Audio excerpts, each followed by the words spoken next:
معزز خواتین حضرات اور بہت ہمارے سارے اور رخسانہ صاحبہ جن کو آج مبارکباد کی پیش کی گئی.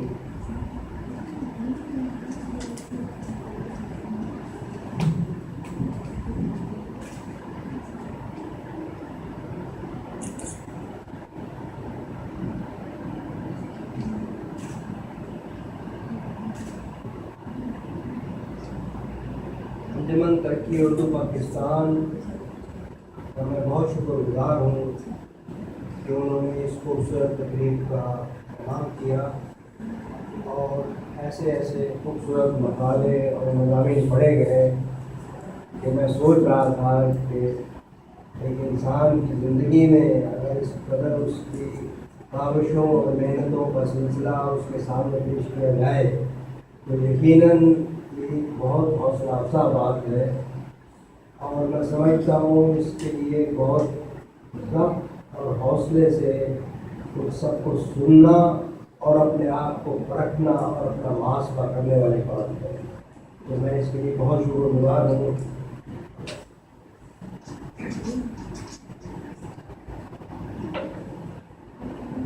بطور خاص میں محترمہ ڈاکٹر فاطمہ حسن صاحبہ تاکہ انہوں نے مختصر سی ملاقات میں میرے دل پر بہت انمٹ نقوش چھوڑے اور اردو ادب کی ترویج و اشاعت میں ادارہ انجمن ترقی اردو ادب ایک سنگ میل جیسے لگتا ہے. یہ میں نے یہاں آ کر اور مختصر سے وقفے میں مختصر ملاقاتوں میں یہ بات جانی. اب میں چند اپنی نظمیں اور نظمیں آپ کی نظروں میں پیش کرتا ہوں. جناب تھوڑا سا آپ کو بتائیں کہ جو آپ کام کر رہے ہیں اس کے بارے میں. بڑا اچھا انہوں نے مجھے تھوڑا سا گائڈ کر دیا.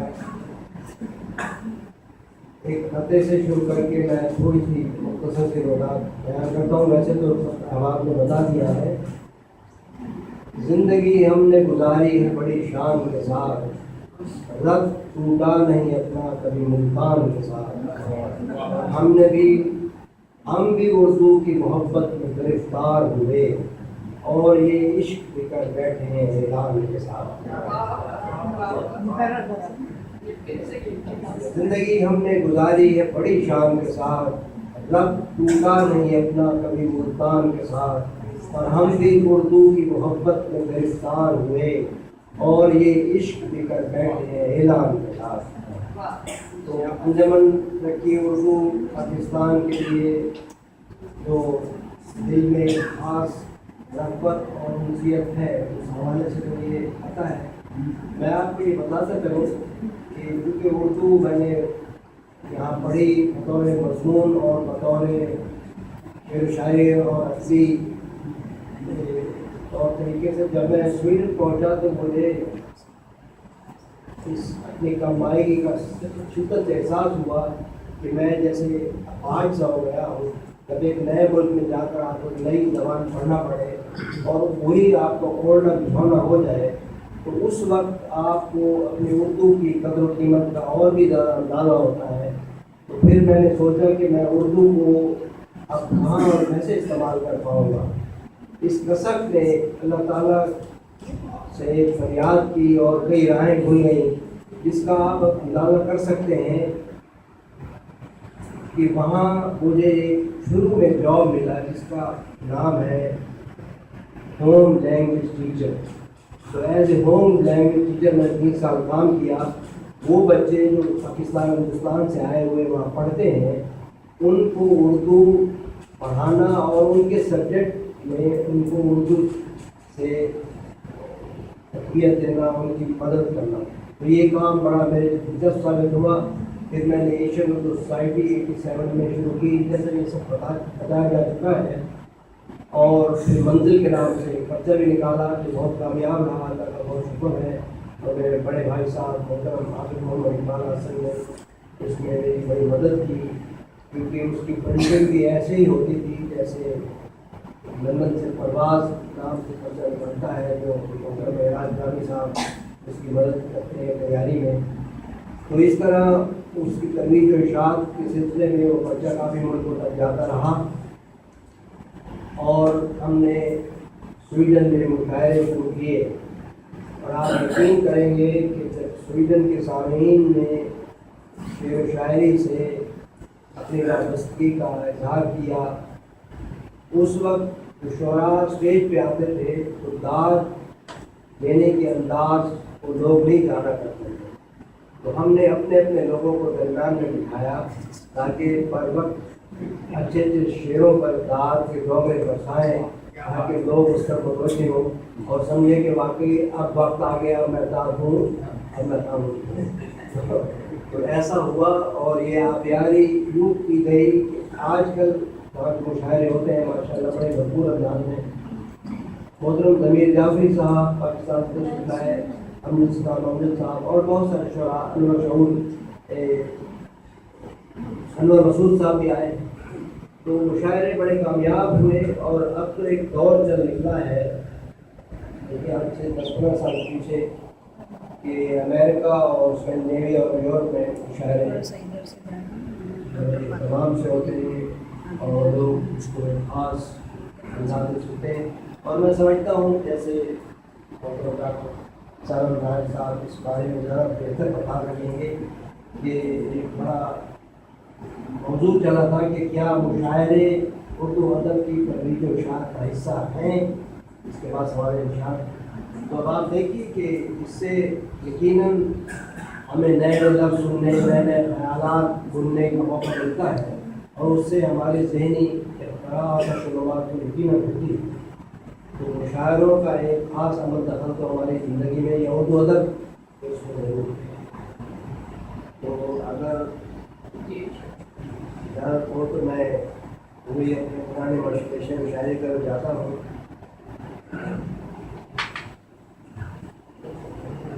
ایک چھوٹی سی غزل ہے چھوٹی بہن میں جناب معراج جامی صاحب، کیونکہ آپ کو بہت مرغوبی ہے اور آپ کی بھی اکثر سے ہے. عرض کیا ہے کہ مجھ پہ جب تیری وحشتیں ٹوٹیں کیسی کیسی رفاقتیں ٹوٹیں. مجھ پہ جب تیری وحشتیں ٹوٹیں کیسی کیسی رفاقتیں ٹوٹیں اور ہم پسے مرگ پا گئے منزل سانس ٹوٹا تو الجھنیں ٹوٹیں.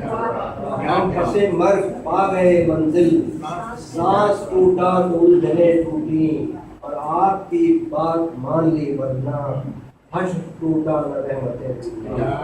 آپ کی بات مان لی ورنہ حشر ٹوٹا نہ رحمتیں ٹوٹیں. قید غربت کے بال پر ٹوٹے اہل ثروت کی سازشیں ٹوٹیں. قید غربت کے بال پر ٹوٹے اہل ثروت کی سازشیں ٹوٹیں اور ہم نے لفظوں کا انتخاب کیا شعر کی ساری جدتیں ٹوٹیں. اور کلمہ حق جمیل کہنا تھا، کلمہ حق جمیل کہنا تھا مجھ ناگہاں مجھ پہ شامتیں ٹوٹیں. وطن کے حوالے سے بہت کچھ کہا جا چکا ہے تو میں بھی کچھ کہہ دیتا ہوں. وطن سے دور ادھورے ہمارے خواب نہیں، یہ ہجرتوں کے سفر پھر بھی کامیاب نہیں. وطن سے دور ادھورے ہمارے خواب نہیں، یہ ہجرتوں کے سفر پھر بھی کامیاب نہیں.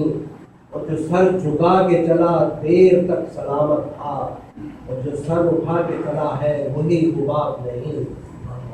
اور عرض کیا ہے کہ حصول زر کا جنون روح سے نپٹ جائے، حصول زر کا جنون روح سے نپٹ جائے یہ اور کیا ہے جہاں میں اگر عذاب میں ہوا. اور کسی غریب کٹیا سنوارتا ہوگا، کسی غریب کی کٹیا اجالتا ہوگا، امیر شہر کے قبضے میں ماہتاب ہوگا. اور ضمیر لفظ تیرے کیوں نہ انقلابی ہوں، قلم کی کاٹ ہے پیارے کوئی رباب نہیں.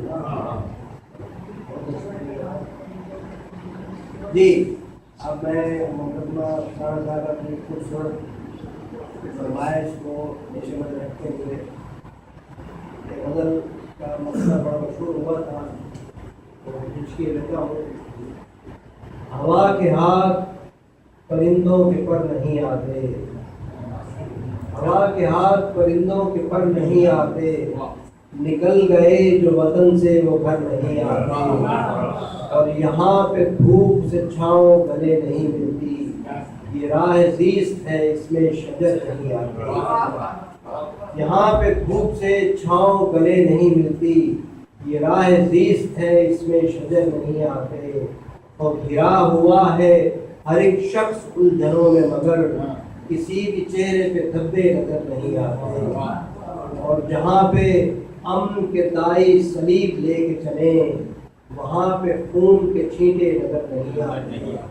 اور شعر دیکھیے کہ جڑوں میں کھوکھلا پن ہو تو ناتواں ہے وجود، جڑوں میں کھوکھلا پن ہو تو ناتواں ہے وجود، شجر نہ پھولے پھلے تو ثمر نہیں آتے، اور وطن کے خواب ہمیں دور لے ہوئے ہیں جمیل، گھروں کو لوٹ کے ہم رات بھر نہیں رہتے.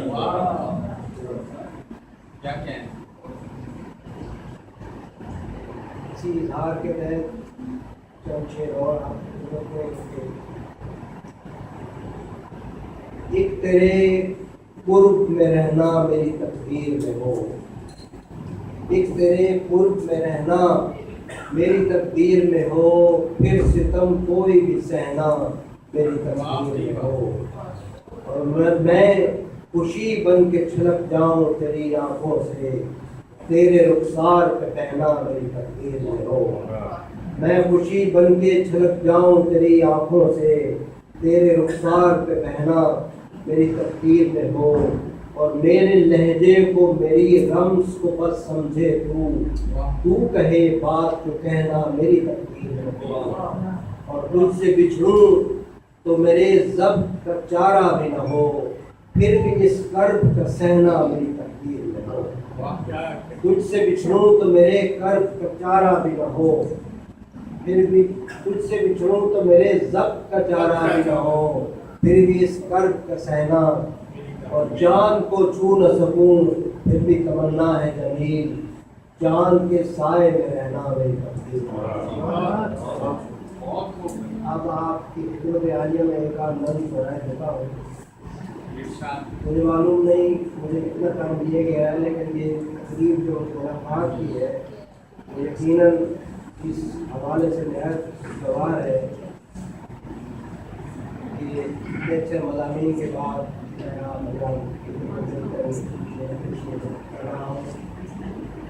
ایک نظم دیکھیے، اس کا عنوان ہے آنکھیں. عمر گزری کہ پلک جھپکی ہوئے بال سفید،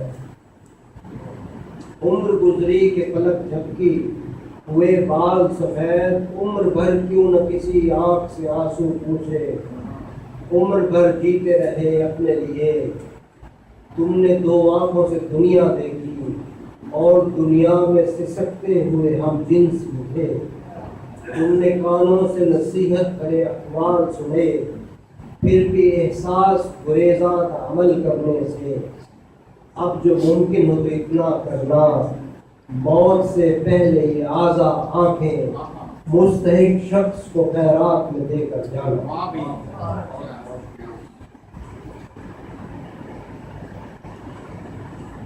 ایک اور چھوٹی سی نظم ہے تجربے.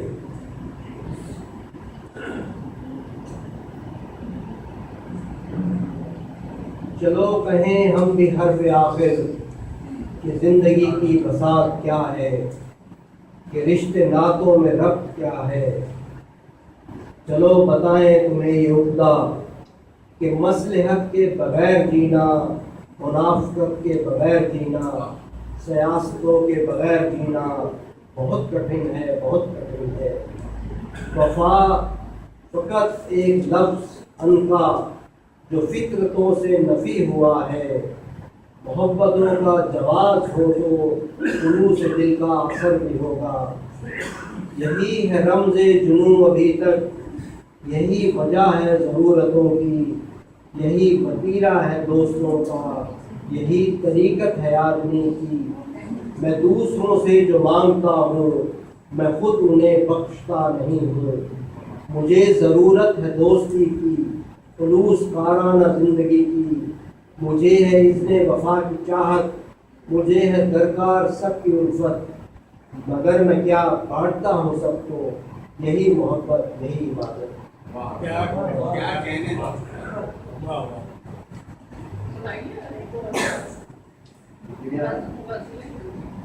میں کافی اس چیز کا مترف ہوں کہ اتنی خوبصورت محفل میں اور اتنے صاحب ذوق اور ایسے ڈاکٹر حضرات کے سامنے پڑھنا۔ عرض کیا ہے کہ ذرا سی بات پہ یوں حوصلہ نہ ہارا کر، ذرا سی بات پہ یوں حوصلہ نہ ہارا کر، تو پچھلی رات کو اٹھ کر اسے پکارا۔ ذرا سی بات پہ یوں حوصلہ نہ ہارا کر، تو پچھلی رات کو اٹھ کر اسے پکارا کر، اور ہزار شکر کہ ہر صبح جاگ جاتا ہے، ہر ایک سانس کا صدقہ ذرا اتارا۔ ہزار شکر کہ ہر صبح جاگ جاتا ہے، ہر ایک سانس کا صدقہ ذرا اتارا کر، اور ہزار خوشیوں کے ہمراہ تھوڑے غم بھی سہی، جو غم ملے تو اسے شوق سے گوارا کر۔ ہزار خوشیوں کے ہمراہ تھوڑے غم بھی سہی، جو غم ملے تو اسے شوق سے گوارا کر۔ اور یہ زندگی ہے یہاں ہارنا ضروری ہے، یہ زندگی ہے یہاں ہارنا ضروری ہے، اگر ہو جیت تو جذبہ ناشکارا کر۔ اور عرض کیا ہے کسی غریب کی قسمت سنوارنا ہوگی تو آئینے میں فقط بال مت سنوارا کر۔ کسی غریب کی قسمت سنوارنا ہوگی تو آئینے میں فقط بال مت سنوارا کر۔ اور یہ چاند اور ستارے جمیل سب کے ہیں، جو چھو نہ پائے تو بس دور سے نظارہ کر۔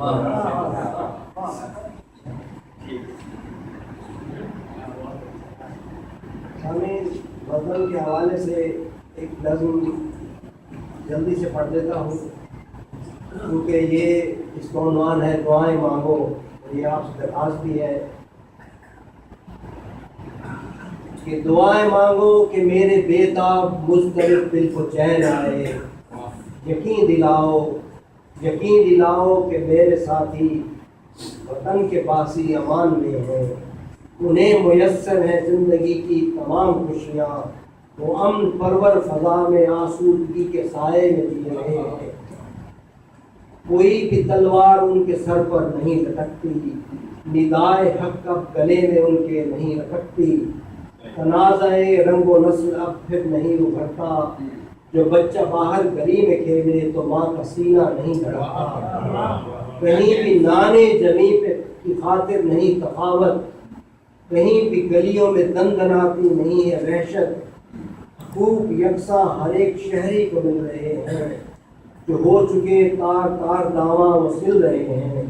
یقین دلاؤ وطن کے باسی امان میں ہے، دعائیں مانگو میرے بےتاب و مضطرب دل کو چین آئے۔ بہت بہت شکریہ۔ ماشاءاللہ سے بہت اچھا۔ جی انشاءاللہ آپ اگر کچھ پوچھنا چاہیں اردو چیز سے تو میں حاضر ہوں۔ تو دیکھ سب آپ کو یہ اردو ایشن بنائی ہے فعال ہے؟ بالکل فعال ہے۔ اصل میں آپ حضرات کو خود جانتے ہیں انجمن ترقی اردو پاکستان کے حوالے سے بھی کہ جب سے مس میڈیا کا دور آیا ہے ہمارے بچے، مجھے خوشی ہے محسن اپنے بچوں کو ساتھ لایا، کیونکہ ایسی محفلوں میں اگر ہم بچوں کو نہیں لائیں گے تو ان کی تربیت اور کس معاشرے میں، کس سوسائٹی میں یا کس فورم پہ ہوگی۔ تو آپ یقین کیجئے کہ صرف میں یورپ کی بات کرتا ہوں، پاکستان کے بارے میں آپ بہتر جانتے ہیں کہ وہاں اس قدر معاشرے میں تربیت اور اس اردو یا مختلف زبانوں کی اہمیت بڑے اچھے انداز میں ہو رہی تھی. جب سے یہ چینلز کی بھرمار, میڈیا, کمپیوٹر اور ٹیلی فون, تو انہوں نے ہمارے تمام وقت کو سلب کر لیا ہے. اب تو یہ ہے کہ آپ غیر ضروری فون کی چیزیں بھی نہیں سنتے. تو اسی وجہ سے HM سعودی ابھی تک فعال ہے, لیکن جس دبدبوں سے ہم چل رہے تھے اس میں تھوڑا سا ٹھہراؤ آ گیا ہے, کیونکہ اب سامعین کی وہ تعداد نہیں رہی, اور خاص طور پہ جو نوجوان نسل ہے وہ اس طرف راغب نہیں ہو پا رہی. تو اس کو راغب کرنے کے لیے جیسے میں ابھی آپ کو ایک چھوٹی سی اندر سی مثال دیتا ہوں, آپ حضرات کے لیے بھی یقیناً مجھے کوئی خوشگوار بات ہوگی. میں ابھی امریکہ اکثر جاتا ہوں, میری ایک بیٹی وہاں ہے ڈالس میں. تو میں ایک مسجد میں گیا, بڑی خوبصورت عالیشان مسجد. تو انہوں نے مجھے بتایا کہ اس مسجد کے نیچے وہ ایک جم بنا رہے ہیں تاکہ نوجوان لوگ یہاں آ کے فٹ بال کھیلیں, جم کریں, اپنا ملے جلیں, چائے کھانا ہے, کتب کھانا ہے, لائبریری ہے.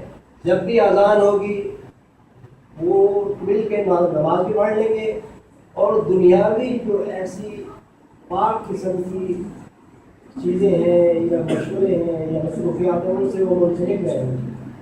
تو وہ میں دیکھ کے بڑا متاثر ہوا. میں نے آگے اسٹوڈنٹ میں ہی بتایا تاکہ پاکستان میں بھی ایسا سلسلہ ہو کہ قرآن مجید جو پڑھایا جا رہا ہے اس کے مفہوم سے ہم لوگ نابلد ہیں, اور اس کے مفہوم سے بھی ہم آشنا ہیں, مگر اسے اپلائی کرنے میں تو بالکل ہی نابلد ہیں.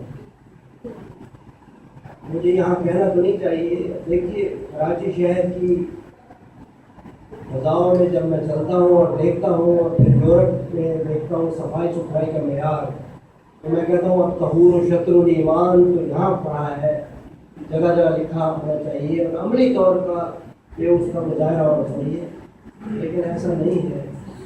اور ان خطوط پہ سوچنے کی بےحد ضرورت ہے کہ ہم اپنے دلوں کو, اپنے گھروں کو, اپنے محلے کو, اپنی گلی کو, اور صاف ظاہر ہے اپنے شہر اور ملک کو صاف کریں. اور یہ مسئلہ ایک دن کا نہیں, یہ تو ایک سوچ کا ہے, سرسنگرام کی سوچ کا ہے. اور آپ سے کہ آپ کی جو 2 کتابیں دونوں اردو اور سویڈش دونوں میں شائع ہوئی, تو کیا ایسا ہے کہ وہاں سویڈش زبان میں جو شاعری ہوئی ہے اس کا آپ نے کوئی ترجمہ کیا ہو یا کسی اور شاعر نے, اور وہ ہم تک پہنچے تاکہ اندازہ ہو کہ وہاں کے جو لوگ ہیں وہ بین الاقوامی سطح پہ جو صورت حال ہے اس کو کس طرح دیکھتے ہیں؟ ماشاء اللہ اتنا خوبصورت سوال کیا ہے. یقین ان کو جو 8 ڈگری ملی ہے اس حوالے سے اس میں کوئی شک نہیں, کیونکہ یہ ان کا جو کینوس ہے نا وہ میں اندازہ لگا لیا ہے. اب میں ان کے سوال کی روشنی میں ایک چھوٹی سی نظم آپ کو سویڈش میں سناتا ہوں, نہایت مختصر, اور پھر اس کا اردو میں ترجمہ. تو ذرا آپ کو سویڈش زبان کی چاشنی کا اندازہ بھی ہو جائے گا, اور پھر اس کا اردو میں ترجمہ بھی. یہ نظم کافی مشہور بھی ہوئی تھی. اس کا عنوان ہے, سویڈش میں پہلے میں پڑھتا ہوں, او پلس کو یا ہر فیرا ہیمزر کو دینا کو بنا, جو ہر فیرا ہیمزر کو بنا کو بنا, تساماس کن ویورا لیگت اندر بار.